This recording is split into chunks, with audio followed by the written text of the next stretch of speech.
everyone, my name is Chelsea and welcome back to my channel. For today's video, we have my April book haul.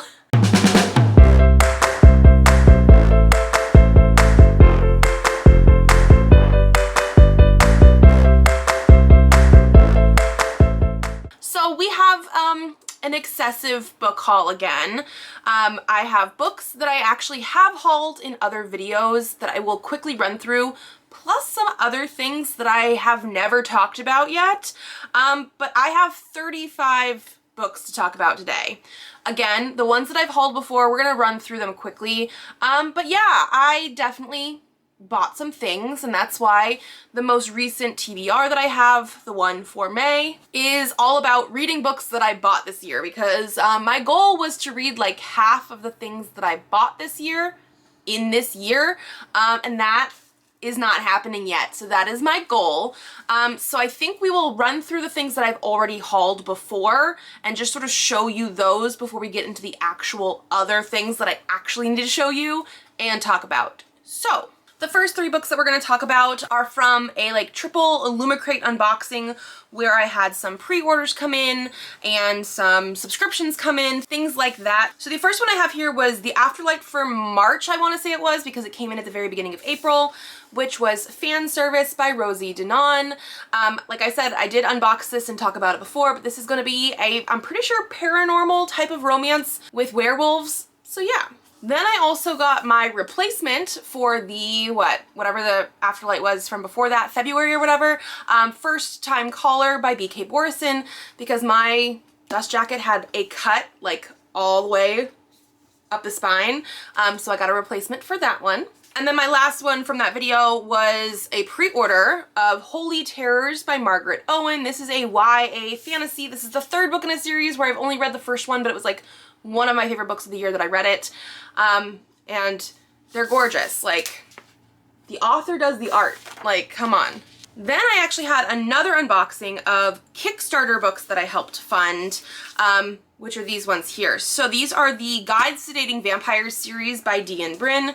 So I have How to Bite Your Neighbor and Win a Wager, How to Sell Your Blood and Fall in Love, and How to Bare Your Neck and Save a Wreck. So obviously I went through all of these in the unboxing as well, but these are all going to be like male-male vampire romances. So yeah. Then the next thing I need to show you, and the reason I have so many books here, is I did a book crawl at the very end of April. It was the South Sound book crawl. Again, I have a vlog, I'll leave a link down below, where I visited 11 bookstores in 4 days. My goal was to buy like one book per bookstore, and I think I ended up with like, what, 19? So almost, but let's just again run through those. Some of these you guys have seen in the TBR as well, because I'm going to be reading some of them this month. I have Strange Pictures by Uketsu. This is a translated fiction from Japan that is supposed to be like a mystery horror. I have The Story of Gumluck the Wizard by Adam Rex. This is a children's chapter book with pictures and stuff. It looks really, really cute. We have A Body in 3B by Aaron Scott. The bookmark's falling out. This is by a local author, so I actually got it signed as well, but it's going to be some sort of mystery with potentially some romance in it. I have A Fellowship of Bakers and Magic by Jay Penner. This is going to be like a cozy fantasy with a baking competition. Then we have A Dead and Stormy Night by Stephanie Holmes. This is an indie author. It's going to be a Why Choose romance where the love interests are villains from books like Heathcliff and Moriarty. I'm very, very intrigued by this. Then I have an ARC, which is an advanced reader copy, but this is for a book that has already come out called Just Another Epic Love Poem by Parisa Akbari. This one is going to be like a YA sapphic romance, I'm pretty sure. It was available during the book crawl, so I did pick this up. I also have The Wishing Game by Meg Schaefer. I feel like a lot of people, this was a very popular book, like what, 1 or 2 years ago? And then we also have Pines by Blake Crouch. This is the first book in the Wayward Pines series.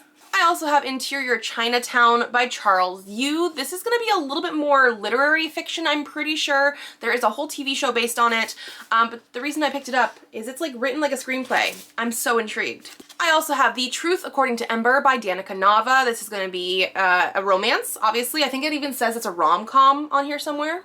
I also picked up How to Steal a Galaxy by Beth Revis. This is the sequel to Full Speed to a Crash Landing, which I read earlier this year, gave 4.5 stars. I'm very excited to continue. And then I also have Floating Hotel by Grace Curtis. This is a sci-fi that I had never heard of before, but I did find it during the book crawl, and the cover got me. I'm very curious about this one. I also picked up Snow White and the Dragon, the second book in the Princess Swap series. I actually read this as an arc back in March, I want to say, but I saw it during the book crawl, and I have to have it for my shelves, so I did pick this up as well. I also picked up The Marvelers by Donielle Clayton. This is going to be like a magic school type of thing, middle grade for sure. I also picked up another middle grade, Witchlings by Clarabelle A. Ortega. Again, some sort of magic, but like more witchy. And then a book I had never heard of before until I went on the book crawl, A Harvest of Hearts by Andrea Eames. This is supposed to be in the vein of Howl's Moving Castle, but like about wizards who can snare hearts and take hearts and things like that. Again, very intrigued. I also picked up Bloody Rose by Nicholas Eames. This is the sequel to Kings of the Wild, which I really, really loved, and I definitely need to read this one. Then I also picked up No Gods, No Monsters by Cadwell Turnbull.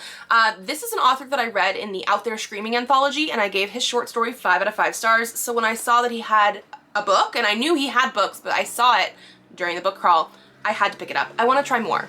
And then the last one I picked up, I will be doing a vlog on this month because it's a blind date with a book. It's sci-fi, and all it really says is the unexpected whiplash that comes from going sideways. I have no idea what this is, but again, very intrigued, and we will be doing this month. Okay, so that is everything that I have talked about and shown you guys before, but I still have more things here. So let's go through my physical books and then the ebooks, and then I have one unboxing we need to do as well. So one of the things that came in this month was a pre-order for me. I think it actually came in at the very, very end of March, but not in time for all that kind of stuff that I did. Just Our Luck by Denise Williams. This is going to be a fake dating romance where there's a lottery ticket and a donut shop, and this is one that is on my TBR for this month. I'm very, very excited for it. I love fake dating. That's one of my favorite tropes, so we're gonna try this one out. I also actually pre-ordered and got another romance, which is Anywhere You Go by Bridget Morrissey. This one is gonna be The Holiday Meets The Switch, where these two women from very different lives switch houses and live there, and then they potentially have romances along the way. One of the romances is going to be with the brother of one of the women, and the other one is with another woman. So this is going to have sapphic characters as well. I'm very intrigued by this. The Holiday is one of my favorite movies, so we'll have to see how the book works. Then another pre-order that came in sometime, I don't remember, Cold Eternity by S.A. Barnes. This is another one of this author's sci-fi horrors. I read the first one, Dead Silence, as an ARC before it came out. It was one of my favorite books of that year. I'm very, very excited for this one. Even though I did not read the second one yet, I definitely need to get back into these because I liked the really good mashup of actual sci-fi stuff and horror, and at least the first book leaned into the horror a little bit, but it was not the main focus. I just thought the mashup was perfect, so I'm very excited for this. Then I also have Songs of Insurrection by J.C. Kong. So this is a book that I actually bought during Emerald City Comic Con, but the author was out of stock at that time, so it got shipped to me afterwards. So that's why it wasn't part of my Emerald City Comic Con haul. It did come in the very beginning, I want to say, of April. And so this is the cover here, and on the back it says, "Only the lost magic of dragon songs can save the world. Only an awkward girl with the perfect voice can rediscover it." So from my understanding, this is going to be some sort of epic, almost historical fantasy type of thing.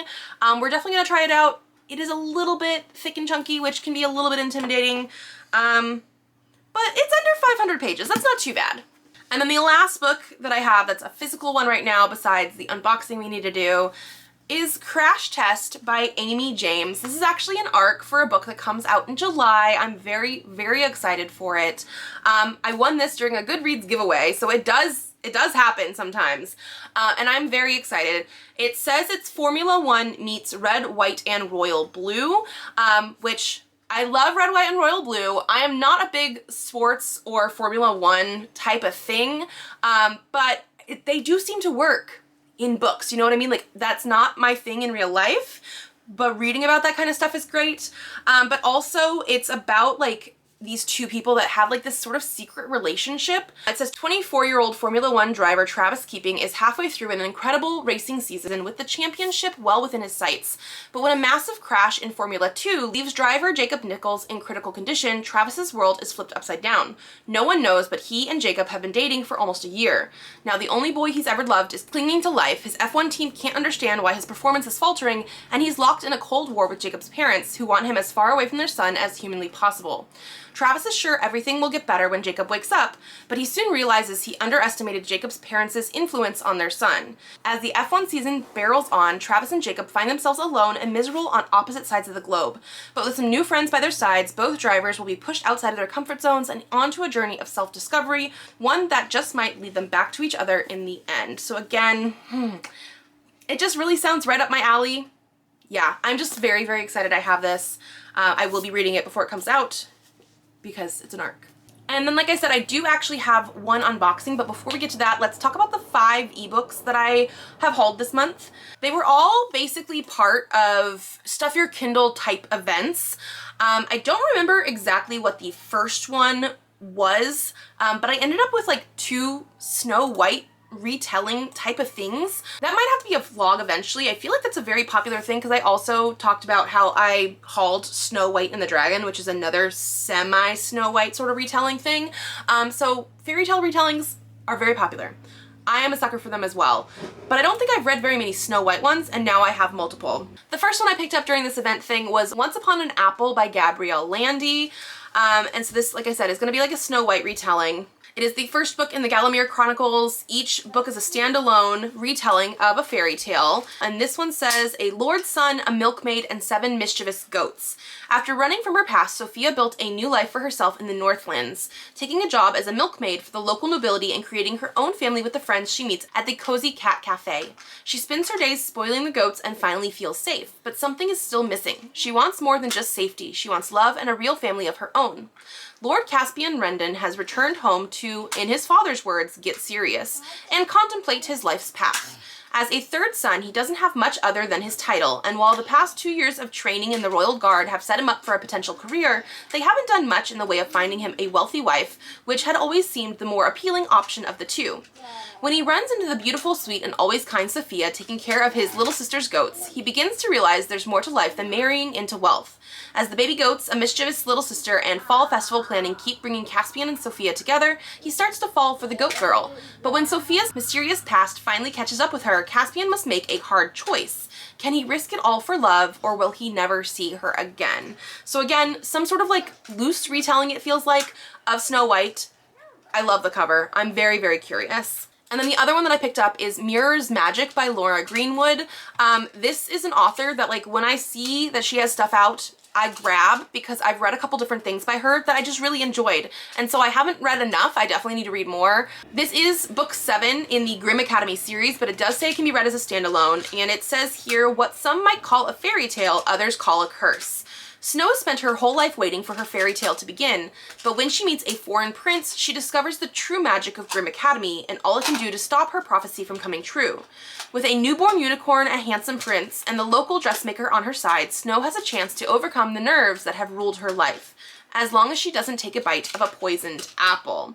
Welcome to Grimm Academy, where fairy tale characters go to escape their foretold fate. So again, it doesn't give me a ton here, but the fact that I know the author, have read some stuff previously, and apparently I'm a sucker for retellings, especially Snow White ones right now, I did pick it up. And then we did have another separate sort of Stuff Your Kindle day near the end of April. This one was from one of the like specific romance sites. Romance bookworms or romance lovers, one of those ones. And I ended up picking 3 books up from here. They had like 1,000 people to choose from. I am quite picky and it was just, there's a lot. So I found 3 different things. The first one here is a sci-fi romance. This is called The Choosing by Lucy Varna.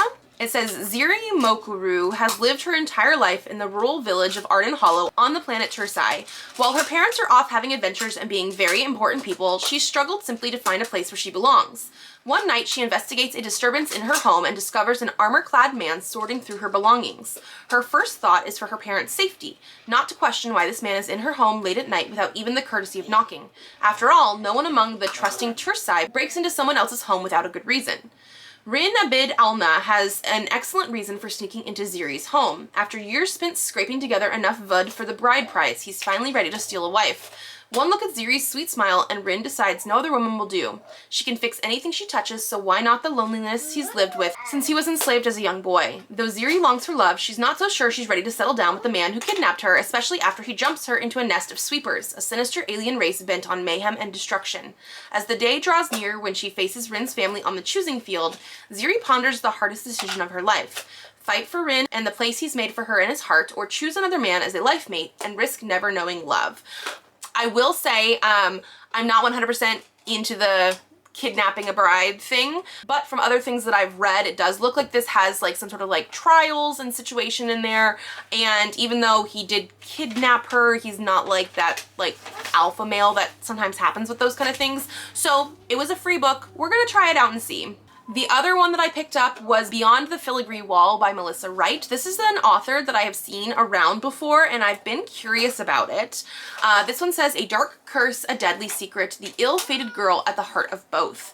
Antonetta Ostwin is about to get everything she's ever wanted. If all goes to plan, she'll end the Fae, steal back what was stolen, and win the post she's dreamed of since she was a girl. There's just one problem. His name is Gideon Alexander. Gideon holds the key to her coveted post. He's fantastic with a sword, looks amazing in uniform, and commands even the adoration of his great beastly dog. He's living the life Etta needs. Gideon doesn't believe Etta should have any of it. In fact, he's planning to make sure she never does. And that's a real problem, because if Etta can't take her post as Marshal, how can she have her vengeance and save the kingdom from the Prince of the Fae? So this is a series, like I said, I've seen around before. I've seen these covers before. I love the art style of the cover. So this is going to be some sort of fantasy romance type of thing. Again, we're going to try it out and see. And then the last one that I picked up is Stalked by Shadows by Lissa Casey. This author is one that I have read from before. It's been years though. This is a non-binary author that does male-male romances, and I really liked the one that I read before. Like I said, it's been years, and this is one that I saw. So we're gonna try it out. A missing girl, ritual murders, and a shadow stalking every footstep. Alexis Kane survived an attack in the deserts of Afghanistan, an attack the government denied and discharged him for, leaving him broken and in a mental institution. What Alex saw that day in the desert continues to haunt him. When a new job working as a bodyguard for a New Orleans ghost tour guide, Micah Richards opens Alex's eyes to a world of paranormal possibilities. He's not sure he can believe his eyes. What if he's not crazy after all? When a ritual murder in which two fellow tour guides die and a tourist vanishes, Alex wonders if he's brought a curse down upon them all. A shadow from the desert rears its nightmarish head, offering Alex something he wants more than anything, but at what cost? Again, a little bit nervous about the fact that they have like the mental institution thing related to potentially PTSD or a paranormal thing, but the way that I remember the author and the book that I read before, it also was dealing with like anxiety, depression, and certain aspects like that of mental health, and I really did like the representation in that book, so I'm hoping this one does it in a good way. So again, it was free. We will try it. And actually that is everything except for the April Illumicrate. I think this is the April one. So I have the full box here. I have actually not had any spoilers for things in the box. I know what book is in there because I spoil myself for the book in order to determine if I actually want the book or not, like the box, because I don't want to just get books that I'm not interested in just because. So we're gonna open it.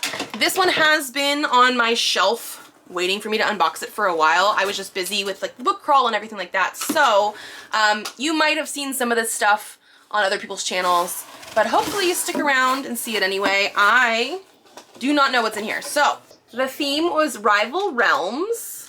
I will leave all the artists and everything linked down below because I'm not really going to be spoiling myself too much as we go through here.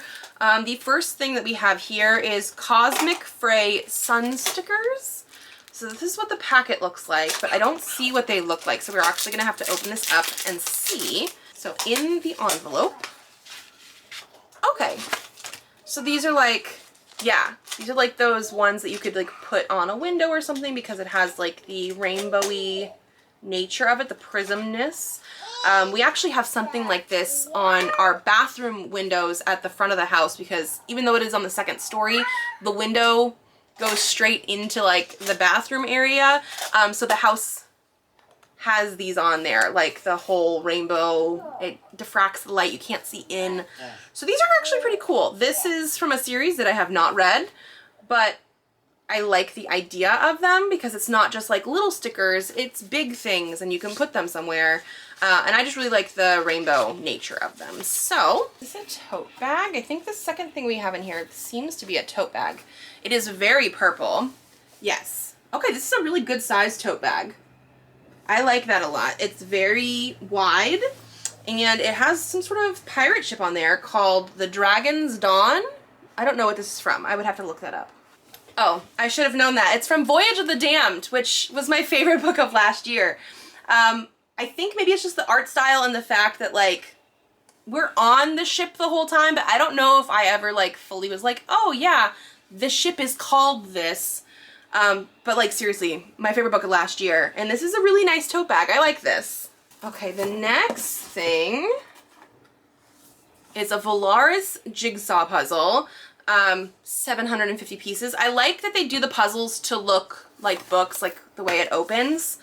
The art style on here looks very nice. This looks like it's going to be a harder puzzle because like look at all this, just sort of like the same color, swirly nature.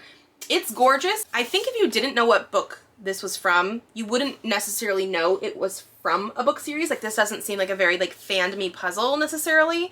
It does, like I said, it does look harder. I like puzzles. I'm not like a big ACOTAR person, but I do like the art style of it, so that's good. The next thing we have is the Aurora and Aphelion postcard set. Okay, so we've gotten like two, I would almost say like paper goods, and it's like sealed, so I'm gonna have to like rip the envelope in order to open this up. Okay, let's see. This is from Inspired by Trial of the Sun Queen by Nisha J. Tooley. So here is postcard number 1 and postcard number 2. Again, gorgeous art styles. I am not the biggest fan of paper goods in these boxes. I will say like if it's like a journal or a notepad or something that you can use, great, love, perfect. I'm very much into useful items. Like the tote bag is my favorite thing from the box. I liked the idea of the stickers, but then with the fact that we got another, I would classify the stickers and the postcards as sort of like a paper art good. Like you're just gonna have it on display somewhere. The puzzle is fun because you can do the puzzle. Not necessarily like my fandom, although I think the art is gorgeous. So like 2 paper goods though. Probably because I would say maybe the puzzle and the tote bag are both like larger items. But I don't know. It almost feels like a little bit of a cop-out. That's just me. Okay, let's get into the book because that's all we have left. The Raven Scholar by Antonia Hodgson. It is thick and chunky. Okay, let me get into the actual book. Okay, yeah. Very thick and chunky. I love the art style on here. I love the purple nature of it. I'm glad they kept the purple because I think the original cover was more of a purple as well. And I just love that. Again, okay, the edges are gorgeous.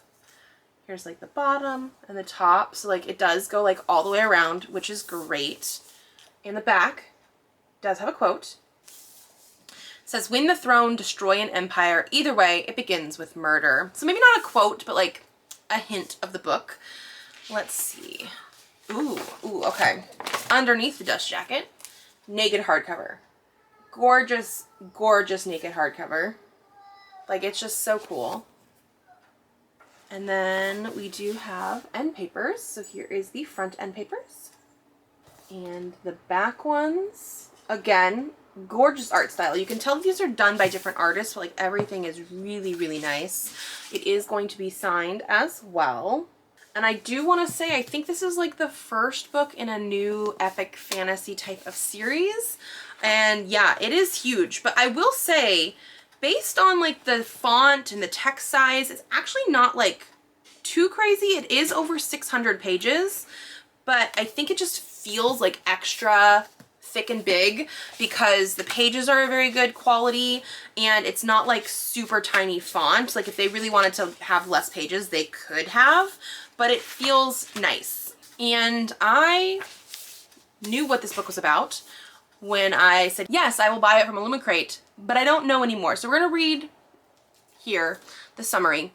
After 24 years on the throne, it is time for Bursun the Brusque, Emperor of Orun, to bring his reign to an end. In the dizzying heat of midsummer, 7 contenders will compete to replace him.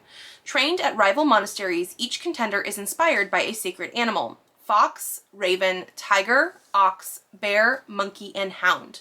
An 8th, the dragon proxy, will be revealed once the trials have begun. 8 exceptional warriors, thinkers, strategists, the best of the best.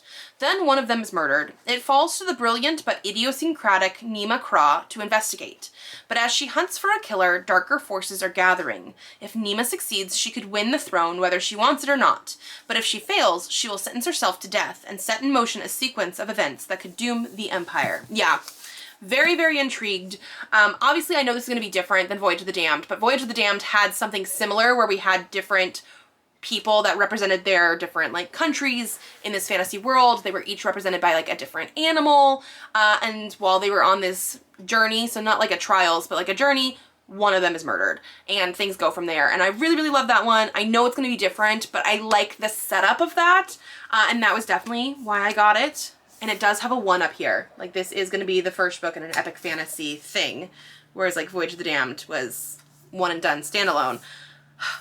Yeah, okay, this is a very, very pretty book. I'm very, very glad I have it.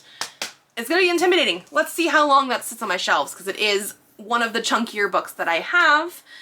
And that should be it. That is all 35 books that I needed to show you guys today. Again, like I said, a lot of these things I had shown before, so I did speed through some of the stuff. Yeah, 35 things though. That's why in May we're reading things that I bought this year, and I'm hoping to not really go on any more like crazy shopping sprees.